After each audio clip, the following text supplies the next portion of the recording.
The views and opinions expressed in this program are those of the individual hosts and do not necessarily reflect the views or position of Glickman Digital Media, Your Culture's Edge Podcast Network, our shareholders, and our sponsors. This is a Glickman Digital Media original production. Welcome to Growing Your Life with Debbie Santillo. Listen to Deb as she talks to you about her struggles, her opportunities, and her blessings. She gives wisdom with a dose of common sense. She shares her career being a model actress, as well as a writer for a number of publications. And no, here is Debbie Santillo, but you can call her Deb.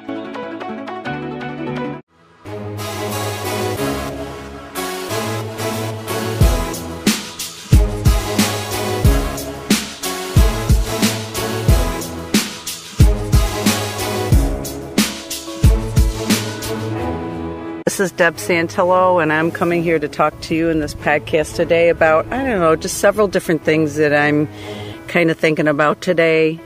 I get a little personal, I get a little emotional, but I'm going to try to build a scenario as to how I'm feeling and why, and maybe how I get out of it when I'm feeling this way. I went to a gathering last night. I'll start with that.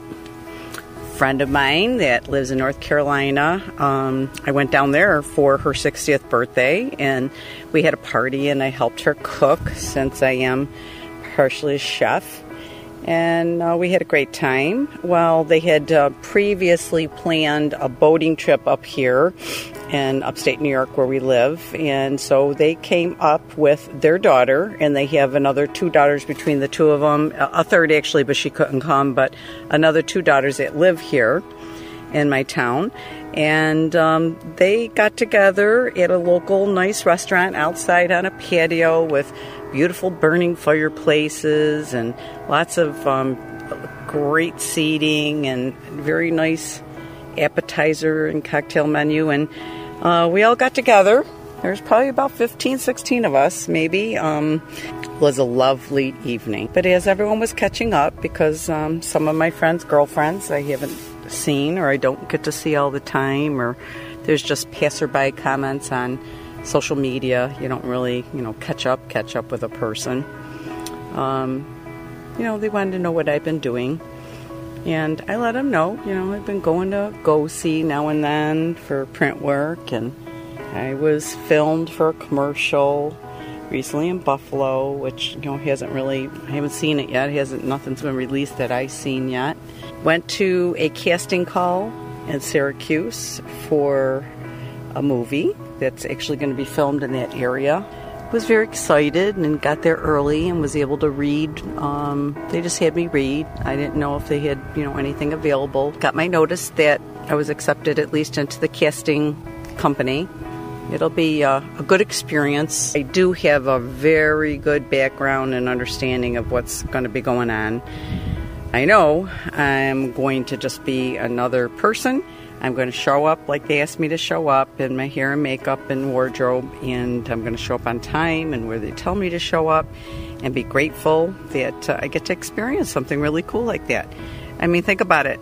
Do you know a lot of people who have even been an extra in a movie? Some people that I talked to last night were just in awe that I was willing to do that. They're just like, how did you get there? How did you get to the point where you were so able to just make that decision to pack your car early one day and get to Syracuse area by 8:15 in the morning for a 10 o'clock casting? I pushed myself. I started looking at everything that I do, and I just thought, you know what? Nothing just gets dumped in your lap. I mean, every once in a while you get a phone call and you get asked, do you want to do this? But it's never just easy. Get that opportunity, but you have to really push forward, and you have to put effort and time and sometimes a little bit of finance to, make yourself look right or be in the right place at the right time. So I went on with other conversations, and 3 different ladies, all of, I'll say in their 50s, all said to me, I'm so impressed with you. I'm just in awe of all the different things that I see you talk about on social media as to what you've been doing.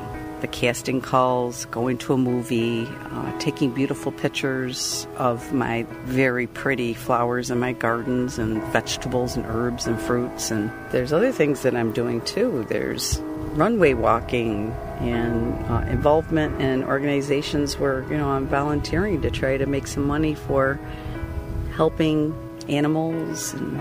But the question that kept coming up last night is, how do you do it? What? And I just told him it was, building blocks. It was taking stuff that I wanted to do all my life and never had the opportunities to do.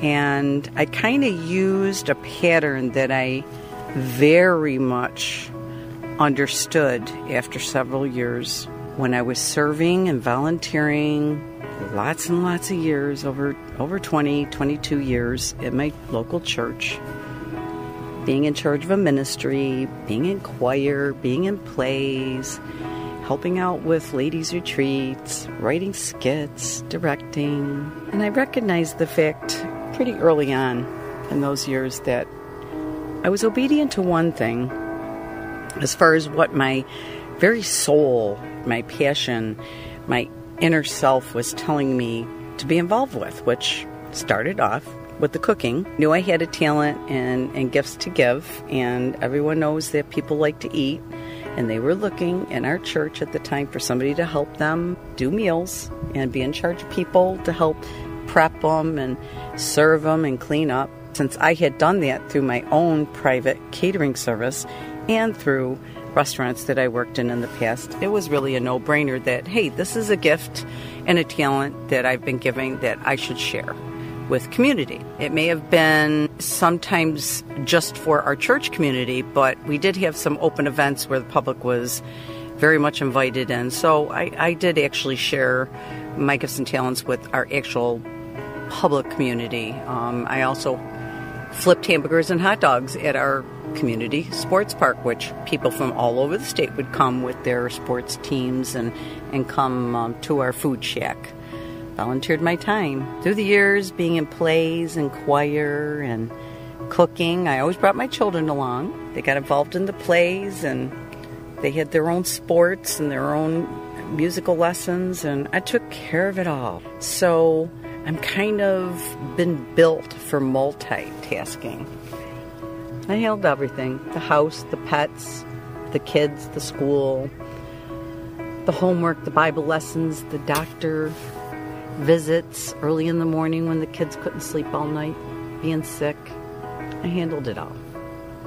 So at this point in life, me taking care of a grandson that stays with us 3 days a week and nights, and helping my son get to and from work every day, very early in the morning, I might add, and in the mid-afternoon, and keeping my home clean. I try my hardest. Lord knows that our grandson is like a whirlwind, and you got to be right behind his heels. Yeah, and I try to keep some decent meals on the table. So I try to keep it fresh picked and healthy throughout the summer. Yes, I've canned my peaches, I've canned my pears. I've poached them, I've made tarts, I've made cakes. Boy, yeah. Yep. Some years are bigger than others with the fruit. Some years, you know what, you're just getting a nice little batch for several weeks, and other years, like, you could feed a nation. And the amount of fruit that comes off these trees is just like crazy. And I don't like wasting food. That's one thing that is so built in me. I will save just the top rings from a pepper that I cut off the top when I'm cutting it in half and seeding it. Because I know that, you know what, I could take that piece of pepper and chop it up and stick it in something. And I believe I learned that from my chef owner that taught me well when I was working at a French restaurant as a younger person. We never threw anything out. Everything either got chopped up in something else for flavor or thrown in the stock pot, you know, or roasted with meats. It's kind of the French way.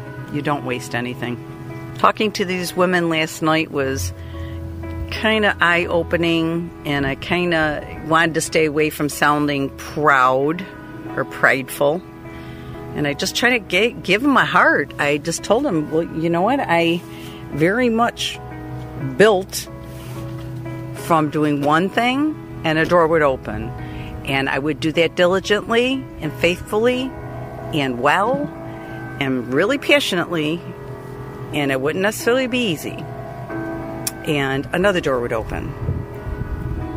And another door and another door. As I was speaking to one of my girlfriend's friends, she says, you know, it almost sounds unreal. You know, oh my goodness, like, you know, you're a chef and you're doing all these things at your church, and then next thing you know, you meet someone and you're on a runway, and then you're offered to write in magazines, and you're going and critiquing restaurants and writing about it, and then you're taking pictures and selling your own pictures, and you're going on these casting calls and being in live film commercials and being in print for organizations locally. And it's almost, it sounds dreamy, doesn't it? I mean, even when I listen to it all, I just like, wow. And I do have to say, yep, I have achieved. I've tried real hard. And I've pushed myself. But it all started out with me being willing to give of my time, my talents, and to dig down deep, to start off with what I knew came real natural. And that's what I gave my advice to the women that were asking me last night. I said, you know, just dig down deep and what comes natural to you? Are you a real house cleaner? You know, like, go clean some houses. You get to know the house owners. They're involved with other people and other things. You never know what it'll lead to. People think, oh, you know, clean houses for a living. And it's like, well, you maintenance people's lives is kind of more like it. And it's worthy, and I think that you can get to know people and do things. It's no secret to the people in my life that I've had some issues with our second child, our son, brought into our lives a grandchild. We have this little boy here 3 days, sometimes 4 a week, and he's such a joy. He's a beauty. He's a giggling bag of whirlwind trouble as far as just making messes and pulling things out and being, exploring and creative. And I'm making a difference in that child's life. I'm being happy and I'm being loving grandma, and we're making him French toast and bacon with raspberries, strawberries, bananas, and blueberries every Sunday. I'm giving him something to count on. I'm giving him, a schedule. I'm giving him love. Every single project that I've done, I handle that way. I take it and do the best that I can do with all my energy, and I have to multitask to do so. And I reach down inside myself and I draw up all that is within me to capture what comes easy to me, and I incorporate it into the task that I'm achieving that particular moment of time, and do my best and get creative about it and work real hard. And yes, it's usually a sacrifice, but the outcome always seems to present the next step in my life. So those were just some thoughts of mine in regards to moving on, achieving, doing things that you thought were maybe totally out of your box, totally unforeseen. One question I got, which I've gotten before, is, did you ever think, 4 years ago that you would have done all this? My answer was yes and no, because I always knew that I was meant to be doing stuff like this. I just didn't know how to get there.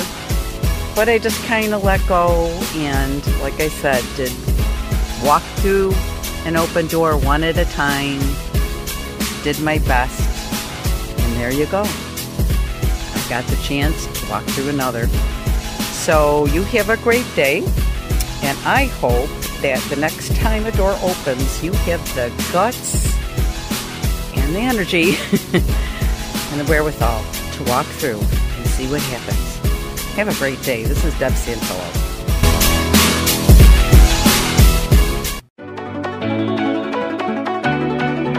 Growing Your Life was created by Debbie Santillo, and developed, produced, edited, original music by CJ Glickman. This is Your Culture's Edge Podcast Network presentation, and a Glickman Digital Media original production, all right reserved.